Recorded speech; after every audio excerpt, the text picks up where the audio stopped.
하나님의 크신 은혜와 평강이 오늘도 여러분의 삶의 자리마다 충만히 임하시길 기원합니다. 기도하겠습니다. 하나님 아버지 말씀으로 하루를 시작하고자 합니다. 깨달음을 주시고 우리 마음판에 새겨주시고 말씀을 붙들고 살 수 있도록 힘과 용기를 주옵소서. 오늘도 하나님의 거룩한 뜻을 이루는 복된 날 되기를 갈망하며 예수님의 이름으로 기도하옵나이다. 아멘. 오늘 보실 하나님의 말씀은 전도서 3장 1절로 15절입니다. 전도서 3장 1절로 15절 말씀 읽겠습니다. 범사에 기한이 있고 천하만사가 다 때가 있나니 날 때가 있고 죽을 때가 있으며 심을 때가 있고 심은 것을 뽑을 때가 있으며 죽일 때가 있고 치료할 때가 있으며 헐 때가 있고 세울 때가 있으며 울 때가 있고 웃을 때가 있으며 슬퍼할 때가 있고 춤출 때가 있으며 돌을 던져버릴 때가 있고 돌을 거둘 때가 있으며 안을 때가 있고 앉는 일을 멀리할 때가 있으며 찾을 때가 있고 잃을 때가 있으며 지킬 때가 있고 버릴 때가 있으며 찢을 때가 있고 꿰맬 때가 있으며 잠잠할 때가 있고 말할 때가 있으며 사랑할 때가 있고 미워할 때가 있으며 전쟁할 때가 있고 평화할 때가 있느니라. 일하는 자와 일하는 자가 그의 수고로 말미암아 무슨 이익이 있으랴. 하나님이 인생들에게 노고를 주사 애쓰게 하신 것을 내가 보았노라. 하나님이 모든 것을 지으시되 때를 따라 아름답게 하셨고 또 사람들에게는 영원을 사모하는 마음을 주셨느니라. 그러나 하나님이 하시는 일의 시종을 사람으로 측량할 수 없게 하셨도다. 사람들이 사는 동안에 기뻐하며 선을 행하는 것보다 더 나은 것이 없는 줄을 내가 알았고 사람마다 먹고 마시는 것과 수고함으로 낙을 누리는 그것이 하나님의 선물인 줄도 또한 알았도다. 하나님께서 행하시는 모든 것은 영원히 있을 것이라. 그 위에 더할 수도 없고 그것에서 덜할 수도 없나니 하나님이 이같이 행하심은 사람들이 그의 앞에서 경외하게 하려 하심인 줄 내가 알았도다. 이제 있는 것이 옛적에 있었고 장래에 있을 것도 옛적에 있었나니 하나님은 이미 지난 것을 다시 찾으시느니라. 아멘. 인생은 B와 D 사이의 시이다 라는 말이 있습니다. B birth, D death 사이의 시, 초이스라는 말입니다. 인생은 태어남과 죽음 사이에서 선택하며 살아가는 인생이라는 말입니다. 오늘은 바로 그 시간과 때에 대해서 솔로몬이 들려주는 이야기입니다. 오늘이라는 시간을 살아가면서 우리는 무엇을 기준으로 선택하며 살아야 하는가? 오늘은 그 이야기를 해보려고 합니다. 1절에서 솔로몬은 모든 것은 때가 있다 라고 이야기합니다. 솔로몬은 2절부터 8절까지 이 세상에 존재하는 다양한 때들에 대해서 언급하고 있습니다. 해 아래에 있는 모든 것은 하나님께서 정하신 때가 있습니다. 태어날 때와 죽을 때, 심을 때와 추수할 때, 죽일 때와 치료할 때, 헐 때와 세울 때, 울 때와 웃을 때, 슬퍼할 때와 춤출 때, 돌을 던져버릴 때와 돌을 거둘 때, 안을 때와 앉는 일을 멀리할 때, 찾을 때와 잃을 때, 지킬 때와 버릴 때, 찢을 때와 꿰맬 때, 잠잠할 때와 말할 때, 사랑할 때와 미워할 때, 전쟁할 때와 평화할 때입니다. 어떤 학자는 본문에 나타나는 28가지 때를 해석하기를 4 곱하기 7 해서 28이라 해서 4는 사방, 즉 우리가 살아가는 온 세상을 말하고 7은 창조의 숫자로 우리가 살아가는 모든 날을 말한다고 해석합니다. 따라서 28가지 때는 인생이 살면서 경험하는 모든 상황을 설명하고 있는 거다. 인생으로 태어나서 경험하는 모든 것이다 라고 해석하기도 합니다. 결국 솔로몬은 인생이 살아가면서 경험하게 되는 모든 순간과 상황에서 인생들은 무엇을 결정하고 어떻게 살아야 하는가를 보여주고 있는 셈입니다. 먼저 전도자는 이런 상황에서 살아가는 삶 자체가 수고라고 말합니다. 9절부터 10절입니다. 일하는 자가 그의 수고로 말미암아 무슨 이익이 있으랴. 하나님이 인생들에게 노고를 주사 애쓰게 하신 것을 내가 보았노라.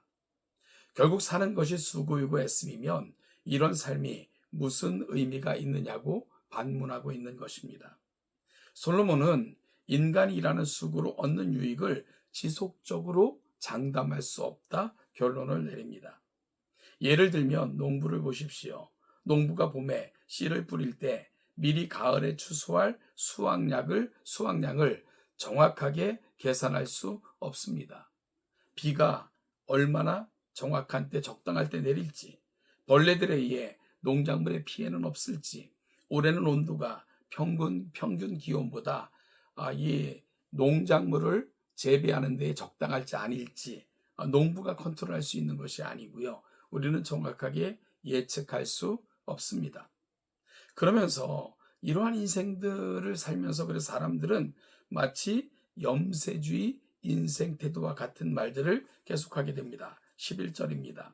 하나님이 모든 것을 지으시되 때를 따라 아름답게 하셨고 또 사람들에게는 영혼을 사모하는 마음을 주셨느니라. 그러나 하나님이 하시는 일의 시종을 사람으로 측량할 수 없게 하셨도다.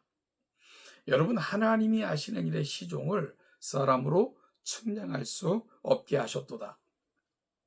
허무한 것 같은데요. 그래서 우리는 아무것도 할 수 있는 것 없다 생각에 미치게 하는 것 같기도 한데, 사실은 이 말을 묵상하고 있으면 무릎을 치며 맞다 동의할 수밖에 없게 됩니다.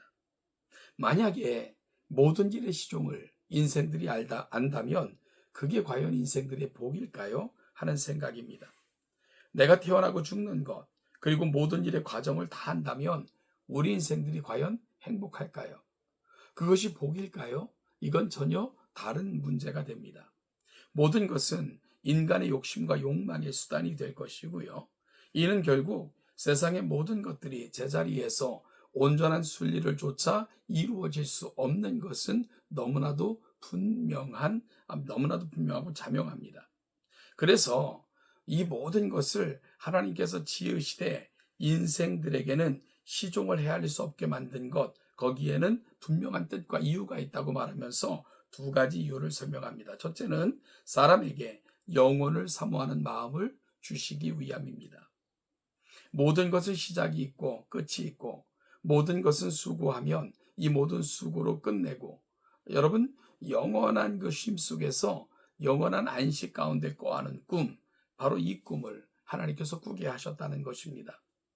모든 것의 시작과 끝, 그리고 모든 것이 수고이지만 이 수고를 끝내는 날 하나님께서는 우리를 영원으로 초청하신다 하는 것이 오늘 본문이 가고 있는 자리입니다. 두 번째는 14절입니다. 사람들이 그의 앞에서 경외하게 하려 하심이라는 것입니다. 인생의 한계, 인생의 덧없음을 깨닫고 오직 유일한 위로가 되시며 그 무한하신 능력으로 세상을 창조하시고 무한하신 지혜로 통치하시는 하나님을 바라보게 하시기 위함이라는 것입니다. 이것이 하나님이 하시는 일을 사람으로 측량하지 못하게 하신 이유입니다. 결국 인생의 주인도 세상의 주인도 인간이 아닌 하나님이심을 알게 하신 것입니다. 여러분, 그리고 이것이 얼마나 다행인지 모릅니다. 그러면 우리는 이런 삶의 자리에서 붙들고 살아야 될 고백이 뭘까? 첫째는 하나님께서 모든 것을 지으시되 때를 따라 아름답게 하심을 믿음으로 바라보며 고백해야 됩니다. 우리 인생들이 세우는 계획은 한계가 있어요. 아무리 계획을 세우고 미래를 위해 투자하고 쌓아놓는다 해도 그것을 누가 차지할지, 아름다운 계승이 이루어질지는 아무도 장담할 수 없습니다. 그러나 하나님께서 이 일의 주관자가 되심을 믿고 그 하나님께서 주시는 하루하루의 기쁨을 누리며 산다면 결국은 하나님을 힘있게 의지하는 자들은 지상에서 영원에 이르는 그 분명한 길을 하나님께서는 인생들에게 허락하실 것입니다. 둘째는 사는 동안 선을 힘써 행하고 기뻐하는 삶을 사는 것입니다. 선을 행함은 하늘 창고에 보물을 간직하는 것이라 주님께서도 말씀하셨습니다. 여러 날 위에 도로 찾게 될 것이라고 전도서 기자는 또한 말합니다. 따라서 오늘의 재물로 내일의 복을 예비하는 것이 진정한 지혜자가 가는 길이어야 됩니다. 내일을 위해 오늘 쌓아놓는 재물은 내일에 우리의 복을 결정하지 못하지만 내일을 위해 오늘 베푸는 섬김은 내일의 복과 은혜의 통로가 됩니다. 이것이 지혜자가 거듭거듭 확인해 주는 것입니다.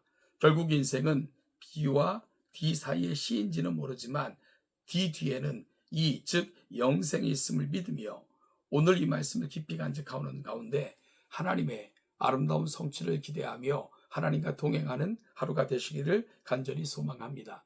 선을 행함으로 오늘에서 영원에 이르는 하나님이 주실 그 위대한 복을 오늘 이 땅에서 쟁취해내는 그런 인생을 힘써 살아가는 저와 여러분들 또한 될 수 있기를 간절히 소원합니다. 하나님의 크신 은혜와 은총이 오늘도 여러분의 삶의 자리마다 충만히 임하시기를 기원합니다.